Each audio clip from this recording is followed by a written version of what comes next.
Edtech ചാനലിലേക്ക് സ്വാഗതം. ഓണാഘോഷത്തിൻ്റെ ഭാഗമായി നടക്കുന്ന ഡിജിറ്റൽ പൂക്കളം എങ്ങനെ തയ്യാറാക്കാമെന്നതാണ് ഈ വീഡിയോയിലൂടെ ചെയ്യാൻ ശ്രമിക്കുന്നത്.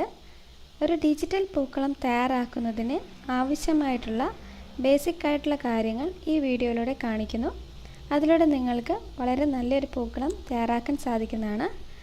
ഈ ചാനലിലെ വീഡിയോസ് ആദ്യമായിട്ടാണ് കാണുന്നതെങ്കിൽ ഈ വീഡിയോയുടെ തൊട്ട് താഴെയുള്ള സബ്സ്ക്രൈബ് ബട്ടൺ പ്രസ് ചെയ്യുക.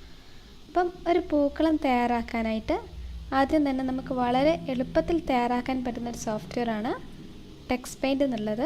അപ്പോൾ അത് ഓപ്പൺ ചെയ്യാനായിട്ട് ഇതിപ്പോൾ ടെക്സ്പെയിൻറ്റ് തയ്യാറാക്കിയൊരു പൂക്കളമാണ്. അപ്പം നമുക്കൊരു പൂക്കളം വളരെ എളുപ്പത്തിൽ തയ്യാറാക്കണമെങ്കിൽ ടെക്സ്പെയിൻ്റ് ആണ് ഓപ്പൺ ചെയ്യേണ്ടത്.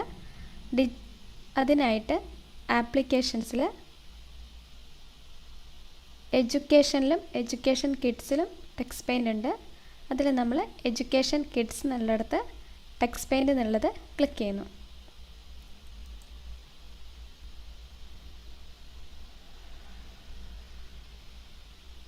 ഇതാണ് ടെക്സ്പെയിൻറ്റിൻ്റെ വിൻഡോ. അപ്പോൾ ഇതിൽ നിങ്ങൾക്ക് കാണാം, അറിയുന്ന കാര്യമായിരിക്കും, ലെഫ്റ്റ് സൈഡിലായിട്ട് ടൂൾസും റൈറ്റ് സൈഡിൽ ബ്രഷസും കാണാം.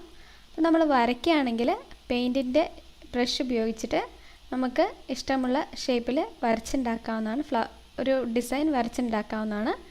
അതല്ലെങ്കിൽ വേറൊരു ഓപ്ഷനാണ്, നമുക്ക് സ്റ്റാമ്പ് മോഡലിൽ നിന്ന് ഒരു ഫ്ലവർ കാർപ്പറ്റിൻ്റെ ഡിസൈൻ ഇവിടെ നമുക്ക് സെലക്ട് ചെയ്യാവുന്നതാണ്. അപ്പോൾ സ്റ്റാമ്പ് മോഡൽ നമ്മൾ ക്ലിക്ക് ചെയ്തു. ഇവിടെ സ്റ്റാമ്പ്സ് എന്നുള്ള സെക്ഷൻ കാണിക്കുന്നതാണ്. അപ്പോൾ അതിൽ ഇവിടെ കാണാം 2 ഫ്ലവർ കാർപ്പറ്റിൻ്റെ ഡിസൈൻ ഇവിടെ കാണിക്കുന്നുണ്ട്. അതിലൊന്നാമത്തെ നമ്മൾ ക്ലിക്ക് ചെയ്യാണ്. അപ്പോൾ ഇത് കണ്ടോ, നമ്മുടെ മൗസ് ആരോയ്ക്കൊപ്പം ഒരു ഫ്ലവർ കാർപ്പറ്റിൻ്റെ ഡിസൈൻ വന്നിട്ടുണ്ട്. ഇത് നിങ്ങൾക്ക് ഏത് വലുപ്പത്തിലാണോ വേണ്ടത് അത് വലിപ്പം കൂട്ടാനും കുറയ്ക്കാനുമുള്ള ഓപ്ഷൻ ഇവിടെ ഉണ്ട്. നമ്മൾ ആ ഒരു ഇതിൽ ക്ലിക്ക് ചെയ്തു. ഇനി നമ്മളൊന്ന് സ്ക്രീനിൽ ക്ലിക്ക് ചെയ്താൽ ആ വലുപ്പത്തിൽ ഒരു ഫ്ലവർ കാർപ്പറ്റ് ഡിസൈൻ അവിടെ വന്നിട്ടുണ്ട്. ഇതൊരു മോഡലാണ്. വേറൊന്ന് ഇവിടെ അടുത്ത് തന്നെയായിട്ടുണ്ട്. ഇതാ വേറൊന്ന്, അതും ഇതേപോലെ നമുക്ക് സൈസ് കുറയ്ക്കണമെങ്കിലൊക്കെ ഇവിടെ നമുക്ക് ചെറുതാക്കാൻ പറ്റുന്നതാണ്. ഓക്കെ, ഇങ്ങനെ നമ്മൾ ക്ലിക്ക് ചെയ്തിട്ട് ചെയ്യാം. അതല്ലെങ്കിൽ നമുക്ക് ഒരു ഡിസൈൻ സ്വന്തമായിട്ട് ഷേപ്പ് ചെയ്യണമെങ്കിൽ ഷേപ്സ് ഉപയോഗിച്ചിട്ട് ചെയ്യാവുന്നതാണ്. ഷേപ്സ് എന്നുള്ളത് ക്ലിക്ക് ചെയ്തു. അപ്പോൾ ഇവിടെ റൈറ്റ് സൈഡിൽ പലതരത്തിലുള്ള ഷേപ്പിൻ്റെ ഓപ്ഷൻസ് വന്നിട്ടുണ്ട്. ഇതിൽ ഞാനിവിടെ സെലക്ട് ചെയ്യുന്നത് ഔട്ട്ലൈൻ മാത്രമുള്ളൊരു സർക്കിളാണ്. അത് സെലക്ട് ചെയ്തു. ഒരു ആഷ് കളർ നമ്മൾ സെലക്ട് ചെയ്യാണ്. എന്നിട്ട് ഇഷ്ടമുള്ള വലുപ്പത്തിൽ ഒരു പിക്ചർ ഇവിടെ വരയ്ക്കുന്നു. അപ്പോൾ ഇതിനുള്ളിൽ ഡിസൈൻസ് ഒക്കെ കൊടുക്കണമെങ്കിൽ കൊടുക്കാം. ഇപ്പോൾ ഇവിടെ പലതരത്തിലുള്ള ഓപ്ഷൻസ് ഉണ്ട്. ട്രയാങ്കിൾ നൽകണമെങ്കിൽ നമ്മളിങ്ങനെ ജസ്റ്റ് ക്ലിക്ക് ചെയ്ത് ട്രയാങ്കിൾ ഇവിടെ വരയ്ക്കാവുന്നതാണ്. അപ്പോൾ അത് റൊട്ടേറ്റ് ചെയ്യണമെങ്കിലൊക്കെ ചെയ്യാവുന്നതാണ്. അപ്പോൾ ഇങ്ങനെ ചെയ്യണമെങ്കിൽ എന്താണോ നിങ്ങൾ ഉദ്ദേശിക്കുന്ന മോഡൽ, ആ മോഡൽ നമുക്കിവിടെ വരയ്ക്കാവുന്നതാണ്. രണ്ടും അടിച്ച് കളയാണ്. അപ്പോൾ ഇവിടെ നമുക്ക് ഫ്ലവേഴ്സായിട്ട് നിറയ്ക്കണം. അതിനായിട്ട് ഇവിടെ സ്റ്റാമ്പ് സെലക്ട് ചെയ്യുക. ഇവിടെ ഈ ആരോ കീ പ്രസ് ചെയ്യുന്നു. അപ്പോൾ ഇവിടെ പലതരത്തിലുള്ള സ്റ്റാമ്പ് വരുന്ന കാണാം. ഇപ്പോൾ ഇത് കുറേ ആനിമൽസിൻ്റെയാണ്, ബേർഡ്സ്, ഇതാണ് ഫ്ലവേഴ്സ് വന്നിട്ടുണ്ട്. ഇതാണ് നമ്മുടെ ഫ്ലവേഴ്സിൽ വന്നിരിക്കുന്നത്. ഇവിടെ നിങ്ങൾക്ക് ഏതാണോ ഫ്ലവർ വേണ്ടത് ആ ഫ്ലവർ സെലക്ട് ചെയ്യുന്നു. അപ്പോൾ ഈ ഫ്ലവറാണ് വേണ്ടെങ്കിൽ ഫ്ലവർ സെലക്ട് ചെയ്യണം. നമ്മളിവിടെ ഒന്ന് ക്ലിക്ക് ചെയ്താൽ കാണാം, ഇത്രയും വലുതായിട്ടാണ് കാണുന്നത്.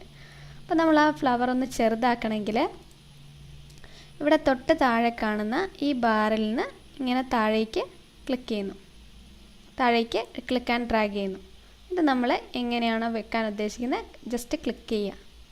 ക്ലിക്ക് ചെയ്യുന്നതിനനുസരിച്ച് നിങ്ങൾ കൊടുത്ത സൈസിലുള്ള ഒരു ഫ്ലവർ അവിടെ വരയ്ക്കാൻ പറ്റുന്ന കാണാൻ പറ്റും.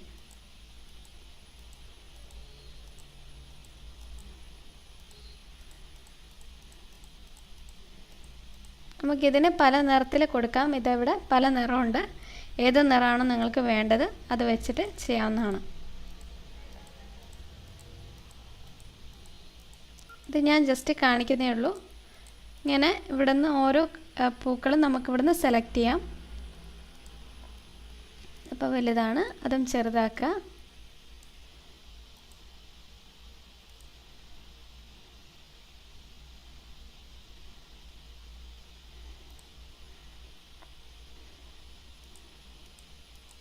ഇതേപോലെ ഓരോ ഫ്ലവേഴ്സ് നമുക്ക് ഇവിടുന്ന് എടുക്കാവുന്നതാണ്.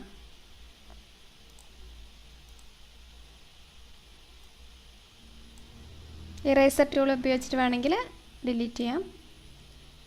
സ്റ്റാമ്പ് ടൂൾ വെച്ച് ഞാൻ പിന്നെയും കണ്ടിന്യൂ ചെയ്യാണ്.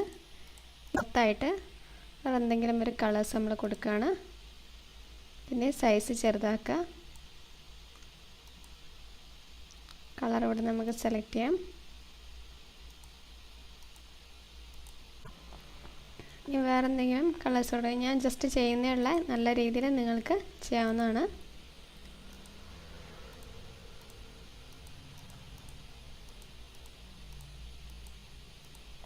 അപ്പോൾ ഇത്രയാണ് നിങ്ങൾ ചെയ്തെങ്കിൽ ഇത് സേവ് ചെയ്യാണ്. സേവ് എന്നുള്ള ഓപ്ഷനിൽ ക്ലിക്ക് ചെയ്തു. അപ്പം ജസ്റ്റ് ഒന്ന് സേവ് ക്ലിക്ക് ചെയ്താൽ തന്നെ ഈ ഫയൽ സേവ് ആയിട്ടുണ്ട്. അത് കഴിഞ്ഞ് നമ്മൾ ക്വിറ്റ് ക്ലിക്ക് ചെയ്യുന്നു. ഇതിൻ്റെ പുറത്തേക്ക് കടക്കാൻ വേണ്ടി ക്വിറ്റ് ക്ലിക്ക് ചെയ്യാണ്. അപ്പോൾ ഇവിടെ do you really want to quit എന്നുള്ളത് യെസ് ഐ ആം ഡൺ എന്ന് കൊടുക്കുന്നു. അപ്പം നമ്മൾ ഇവിടേക്ക് വന്നിട്ടുണ്ട്. ഇനി നമുക്ക് ഈ പിക്ചർ എവിടെയാണ് കിടക്കുന്നതെന്ന് നോക്കാം. അതിനായിട്ട് ഹോമിൽ ടെക്സ്റ്റ് പെയിൻ നമ്മളിപ്പോൾ സേവ് ചെയ്ത് എവിടെയാണ് സേവ് ചെയ്യുന്നതെന്നൊന്നും കാണിച്ചില്ലായിരുന്നു. അപ്പോൾ അതുള്ളത് ഹോമിൽ ടെക്സ്റ്റ് പെയിൻ പിക്ചേഴ്സ് എന്നുള്ളിടത്താണ്. ഇതാണ് നമ്മളിപ്പോൾ ചെയ്തു വെച്ച പിക്ചർ. പക്ഷേ അല്ലാത്ത വേറെ നല്ലത് ഞാൻ ചെയ്തു വെച്ചിട്ടുണ്ട്. ഇങ്ങനെ ഒരു പിക്ചർ ചെയ്തു വെച്ചിട്ടുണ്ട്. ഈ പിക്ചർ ഇനി നമുക്ക് 800x600 എന്നുള്ള വിഡ്ത്തിലേക്ക് മാറ്റണം. നമ്മൾ സർക്കുലറിൽ വായിച്ചിട്ടുണ്ട് ഈ പിക്ചർ 800x600 എന്നുള്ള സൈസിലാണ് വേണ്ടത്. അപ്പോൾ ഈ പിക്ചറിൻ്റെ വലിപ്പം കാണണമെങ്കിൽ പിക്ചർ ഒന്ന് സെലക്ട് ചെയ്തു റൈറ്റ് ക്ലിക്കിൽ പ്രോപ്പർട്ടീസ് ക്ലിക്ക് ചെയ്യാം. അപ്പോൾ ഇവിടെ ഇമേജ് എന്ന് പറഞ്ഞൊരു ഓപ്ഷൻ ഉണ്ട്. ആ ഇമേജ് എടുത്ത് നോക്കുമ്പോൾ നമുക്ക് കാണാം വിഡ്ത്ത് എന്നുള്ളിടത്ത് 1168 ഹൈറ്റ് എന്നുള്ളിടത്ത് 664. അപ്പോൾ അത് മാറ്റിയിട്ട് നമുക്ക് ചെയ്യാൻ വേണ്ടിയിട്ട് ഇതിനെ ഒന്ന് 800x600 എന്നുള്ള സൈസ് ആക്കണം. അതിനാക്കാൻ വേണ്ടിയിട്ട് ആപ്ലിക്കേഷൻസിൽ ഗ്രാഫിക്സിൽ GNU image manipulation programme click ചെയ്യാം. ഇവിടെ ഫയലിൽ ന്യൂ എന്നുള്ളത് ക്ലിക്ക് ചെയ്യുന്നു. ഇവിടെ നമ്മൾ വിഡ്ത്ത് എന്നുള്ളിടത്ത് 800 എന്ന് നൽകുക, ഹൈറ്റ് എന്നുള്ളിടത്ത് 600 എന്ന് കൊടുക്കുക. ഓക്കെ പ്രസ് ചെയ്യുന്നു. അപ്പോൾ ഈ ഒരു സൈസിലുള്ള ക്യാൻവാസ് സൈസിലാണ് നമ്മുടെ പിക്ചർ സേവ് ചെയ്യേണ്ടത്. അപ്പോൾ ആ പിക്ചർ അതിനായിട്ട് തുറക്കാൻ വേണ്ടിയിട്ട് നമ്മൾ ആദ്യം തന്നെ ഒരു ലെയർ നിർമ്മിക്കുക. ലെയർ ന്യൂ ലെയർ ക്ലിക്ക് ചെയ്യുന്നു. ഓക്കെ പ്രസ് ചെയ്തു. ഇനി ഫയലിൽ ഓപ്പൺ ക്ലിക്ക് ചെയ്യാണ്. നമ്മുടെ ഫയൽ കിടക്കുന്നത് ഹോമിൽ ടെക്സ്റ്റ് പെയിൻ പിക്ചേഴ്സ് എന്നുള്ളിടത്താണ്. ഇതാണ് ആ ഫയൽ. ആ ഫയൽ സെലക്ട് ചെയ്യുക. ഏത് ഫയലാണോ നമ്മൾ സെലക്ട് ചെയ്യാൻ ഉദ്ദേശിക്കുന്ന ഫയൽ സെലക്ട് ചെയ്തു ഓപ്പൺ ക്ലിക്ക് ചെയ്യാം. അപ്പോൾ ഇതാണ് നമ്മുടെ ഫയൽ. ഈ ഫയൽ ഇപ്പോൾ ഇതൊരു വേറെ വിൻഡോയിലാണ് തുറന്നു വന്നിരിക്കുന്നത്. നമുക്ക് ഈ ഒരു വിൻഡോയിലേക്കാണ് അത് പേസ്റ്റ് ചെയ്യേണ്ടത്. അപ്പോൾ ഈ ഒരു വിൻഡോയിൽ നിന്ന് ഇതിനെ എഡിറ്റിൽ കോപ്പി എന്നുള്ള ഓപ്ഷൻ ക്ലിക്ക് ചെയ്യുന്നു. ഈ ഒരു പിക്ചറായിട്ട് തുറന്നു വന്ന വിൻഡോയിൽ നമ്മൾ എഡിറ്റിൽ കോപ്പി എന്നുള്ള ഓപ്ഷൻ ക്ലിക്ക് ചെയ്യാണ്. അതിനുശേഷം നമ്മുടെ ആദ്യം നമ്മൾ തയ്യാറാക്കി വെച്ച ഒരു ക്യാൻവാസ് ഉണ്ട്. ആ ക്യാൻവാസിൽ എഡിറ്റിൽ പേസ്റ്റ് എന്നുള്ളത് ക്ലിക്ക് ചെയ്യാം. അപ്പോൾ ഈ പിക്ചർ ഇവിടെ വന്നിട്ടുണ്ട്. നമ്മൾ നോക്കുകയാണെങ്കിൽ ഈ പിക്ചർ അത്ര ഫുള്ളായിട്ട് ഇതിൻ്റെ ഉള്ളിലായിട്ടില്ല, പുറത്തേക്കാണുള്ളത്. അപ്പോൾ ഇത് കൃത്യമായിട്ട് ഇതിനുള്ളിൽ ആവുന്ന രീതിയിലാക്കാൻ വേണ്ടിയിട്ട് ഇവിടെ ഒരു ഓപ്ഷൻ ഉണ്ട്, സ്കെയിൽ ടൂൾ. ഈ ഒരു ടൂൾ ബോക്സിലുള്ള ഈ സ്കെയിൽ ടൂൾ എന്നുള്ള ഓപ്ഷൻ നമ്മൾ ക്ലിക്ക് ചെയ്യുന്നു. ജസ്റ്റ് ഈ സ്ക്രീനിലൊന്ന് ക്ലിക്ക് ചെയ്യുക. അപ്പോൾ ഇങ്ങനെ കുറേ സ്ക്വയേഴ്സ് കാണാം. നമ്മൾ എവിടെയെങ്കിലും ഒന്ന് ക്ലിക്ക് ചെയ്ത് ചെറുതാക്കുക. കൃത്യമാ സ്ക്രീനിൻ്റെ വലുപ്പത്തിലേക്ക് ആക്കുക. ഈ സൈഡിൽ നമ്മൾ ക്ലിക്ക് ചെയ്യുന്നു. ആ ഒരു സ്ക്രീനിൻ്റെ സൈസിനുള്ളിലാക്കിയിട്ട് നമ്മൾ ആക്കി മാറ്റുകയാണ്. ആക്കിയതിന് ശേഷം ഈ ഒരു ബാറിൽ സ്കെയിലിന് ക്ലിക്ക് ചെയ്യുന്നു. അപ്പോൾ ഈ ഒരു പിക്ചർ ഇങ്ങനെ ഇതിനുള്ളിലായിട്ട് വന്നിട്ടുണ്ട്. ഇനി നമ്മളിതിനെ സേവ് ചെയ്യാണ്. ഫയലിൽ എക്സ്പോർട്ട് ആസ് ക്ലിക്ക് ചെയ്യുക. ഇവിടെ നമ്മൾ .png ഫോർമാറ്റിൽ വന്നിട്ടുണ്ട്. നമ്മളിവിടെ ഒരു പേര് കൊടുക്കുകയാണ്, പൂക്കളം എന്നുള്ളത്. പൂക്കളം എന്ന് കൊടുത്ത് ഡെസ്ക് ടോപ്പിലേക്ക് നമ്മൾ സേവ് ചെയ്യാം. ഡെസ്ക് ടോപ്പിലോ നിങ്ങൾ എവിടെയാണ് സേവ് ചെയ്യുന്നത് അവിടേക്ക് ഡെസ്ക് ടോപ്പിലേക്ക് പൂക്കളം എന്നുള്ളത് കൊടുക്കുകയാണ്. എക്സ്പോർട്ട് എന്ന് കൊടുത്തു. ഇവിടെ എക്സ്പോർട്ട് ക്ലിക്ക് ചെയ്യാം. അപ്പോൾ നിങ്ങൾ ഇതൊന്ന് ക്വിറ്റ് ചെയ്താൽ